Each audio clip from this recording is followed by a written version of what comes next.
I think I love your expression. Is it real that the administrator of the universe is a man? The answer is a big yes and 1,000 times big yes, yes, yes, yes. Because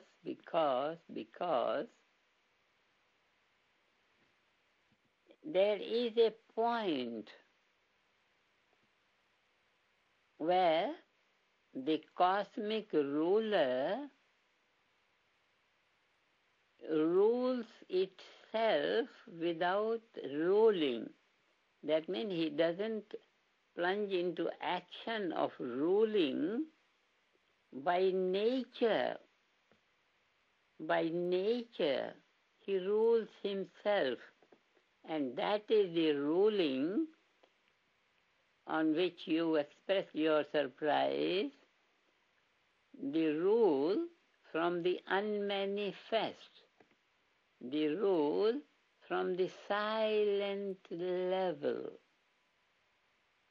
the rule from the silent level.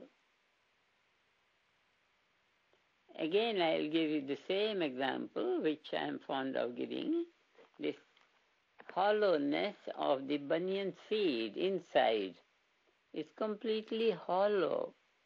Hollow means you don't see anything is there. You don't see anything is there.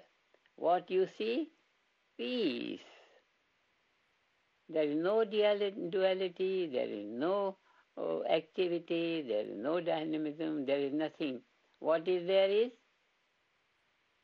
if at all there is anything, it is unmanifest.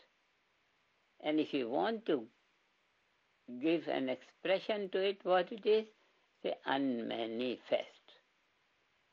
This field, unmanifest, nothingness within the seed is what expresses itself in the sprouting and the whole branches and leaves and flowers and fruits. It is this which rules. It is this emptiness of the seed which rules the manifesting process for the leaf, for the flower, for the fruits, and again back to the same seed. So there is the ruling power, and total ruling power is in the unmanifest area of all manifestations, all different manifestations of leaf and green and yellow and red and flower and fruit. All these variety, all these differences have their ruler in a state of unity which is silent. This silence is the administrative power which has been drawn to be the administrative power in the world of man. That is peace government.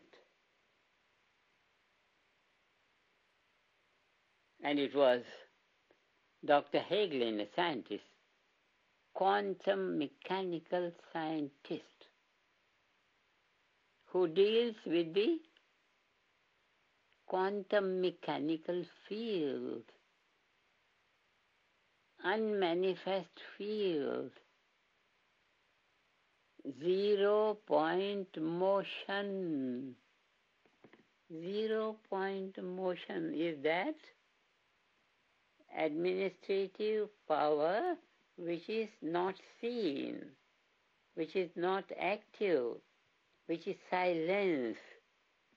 And this is the peace government of the whole multiple galactic physical creation. Where is the ruler? In the unmanifest. Then when our awareness through all these programs that we are teaching for the last 50 years, transcendental meditation and all those advanced technique and yogic flying and all that,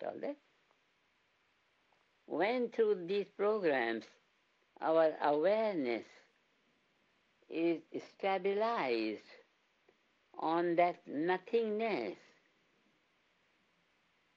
on that field, which is the total field of administration of the universe, then the individual is virtually, underline the word virtually, then the individual is virtually the administrator of the universe.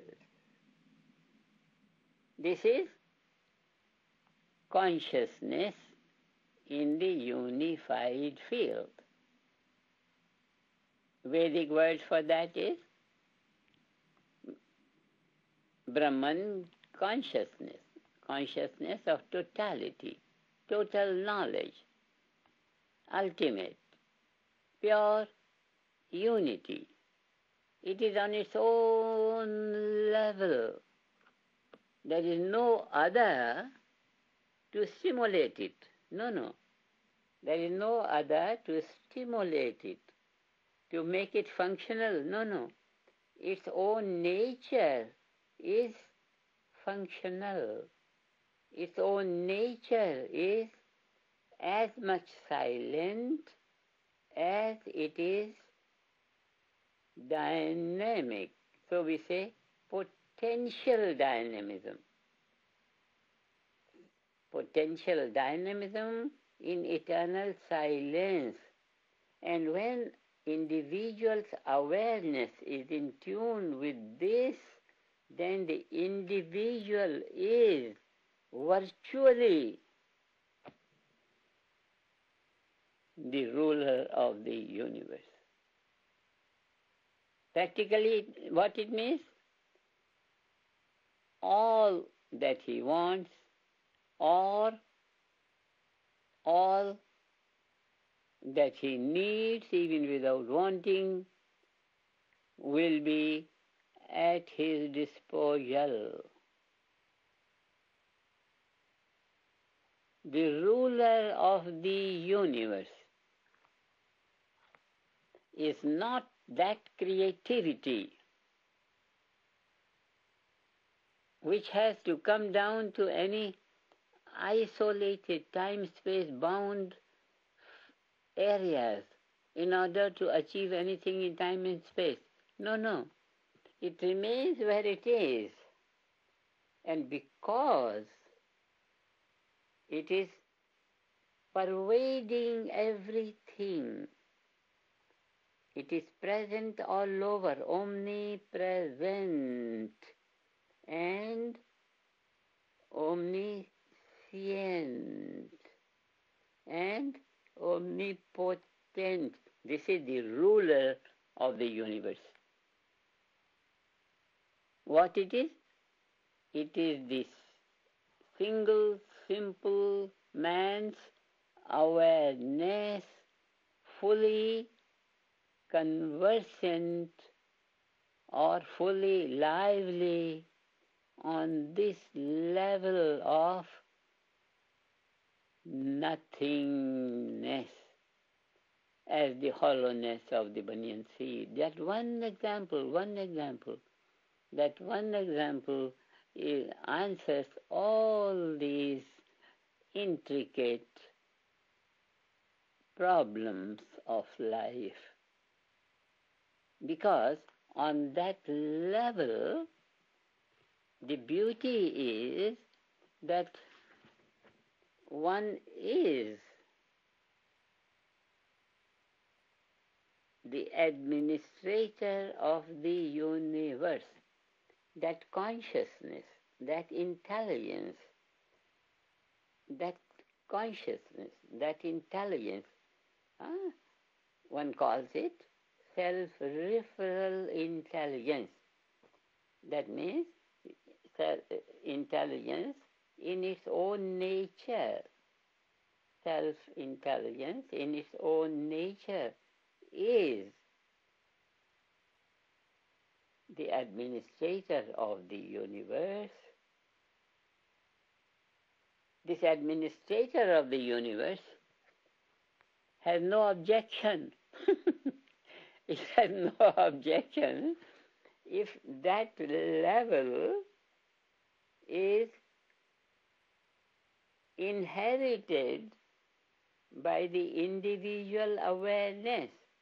That means by individual mind, or by individual intellect, or by individual ego, or by individual senses. He doesn't mind. If the individual intelligence is on that level, then for sure, absolutely 1,000 times sure, individual is virtually the ruler of the universe.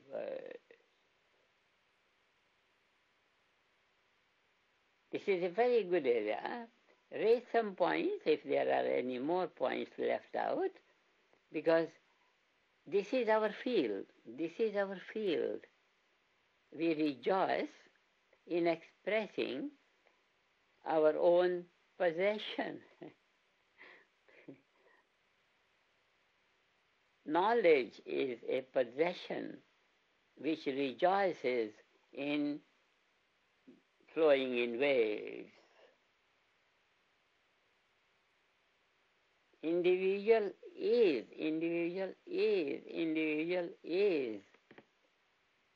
In this awakened, fully awakened self-referral consciousness, in this fully awakened unified field, individual is the administrator of the universe. Beautiful question.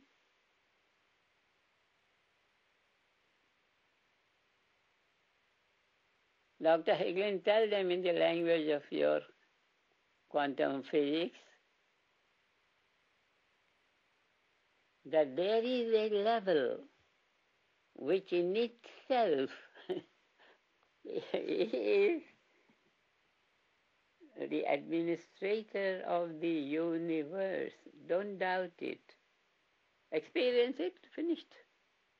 And this is what we want to do.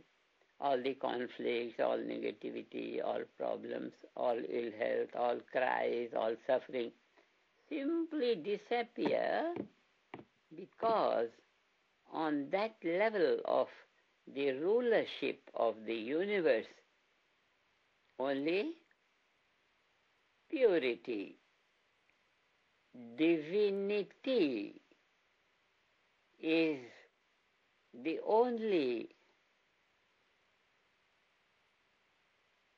existence, or the only intelligence.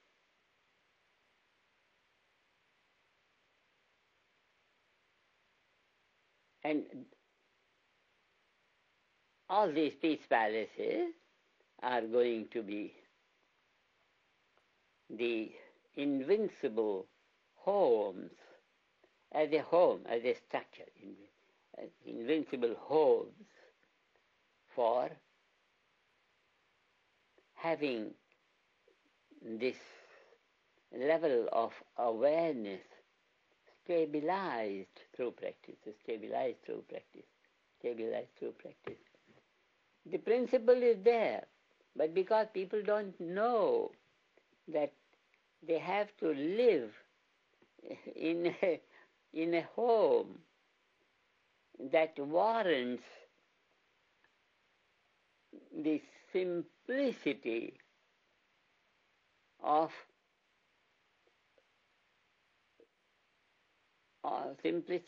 hosting, we would say, of hosting this enormous power and intelligence, which in its most simple state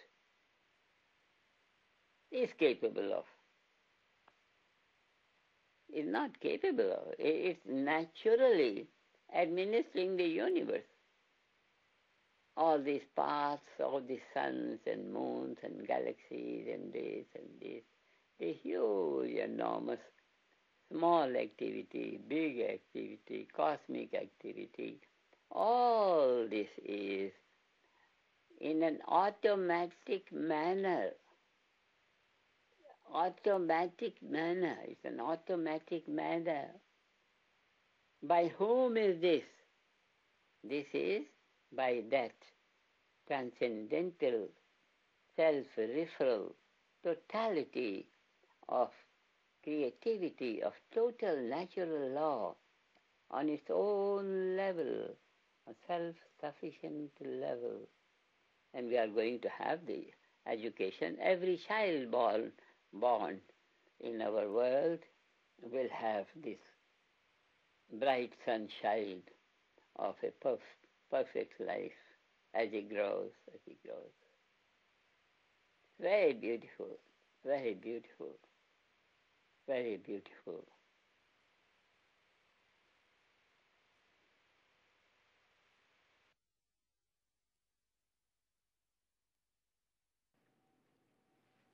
Thank you very much, Maharishi. It was a beautiful question, but it was an absolutely spectacular and sublime answer for all times, an historic and beautiful answer. I will comment briefly in the language of modern physics on the principles Maharishi just laid out so spectacularly clearly.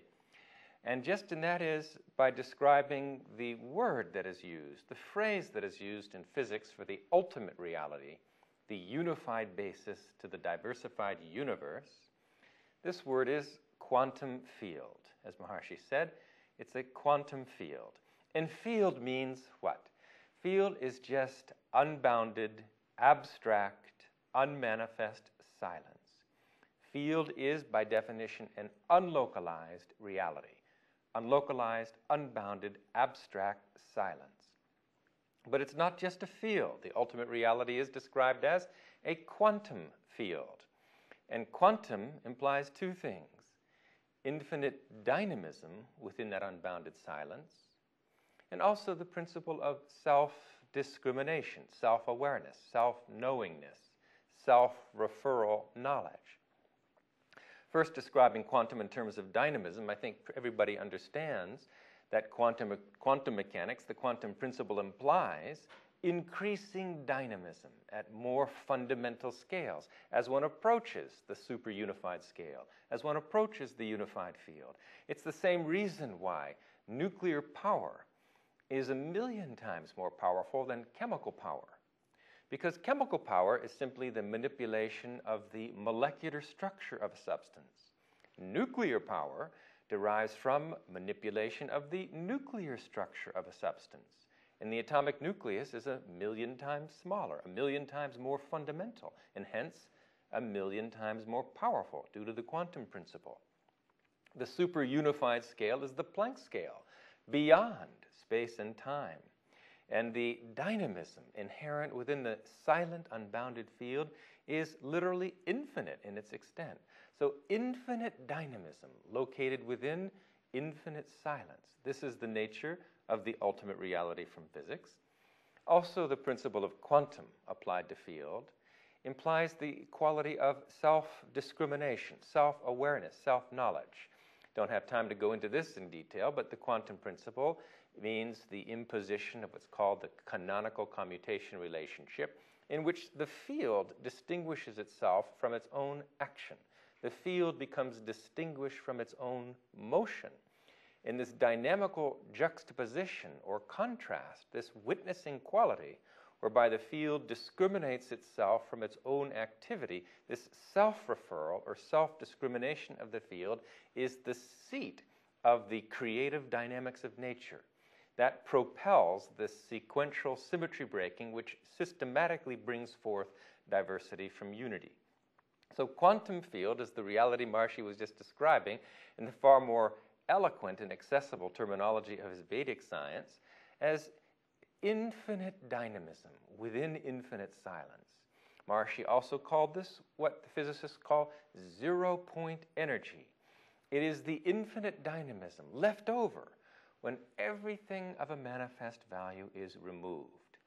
Zero-point energy is also called vacuum energy because it's the eternally non-removable continuum of dynamism in vacuo, in the transcendental field itself. And now we understand more in just this last 1 or 2 years of evolution of our understanding of cosmology and of quantum physics, that it is this unmanifest dynamism, this zero-point energy, that propels the universe to emerge. Perhaps those who read the scientific literature are now aware of this concept of so-called dark energy or zero-point motion as that primordial unmanifest activity within silence that propels the emergence of our universe 13.7 billion years ago, at least this cycle of our universe, and continues today to propel the universe in its continuous evolutionary expansion. So ultimately, as Maharishi just said, it is the unmanifest and the dynamism within the unmanifest, the self-referral quality of the unmanifest, that is the prime mover, that is the primal cause, and that continually sustains and essentially supervises the evolution of everything without doing anything. Mysteriously almost, in Einstein's general relativistic field equations, which describe the eternal expansion of our universe, it's not the matter, it's not the energy in those equations that propels the expansion.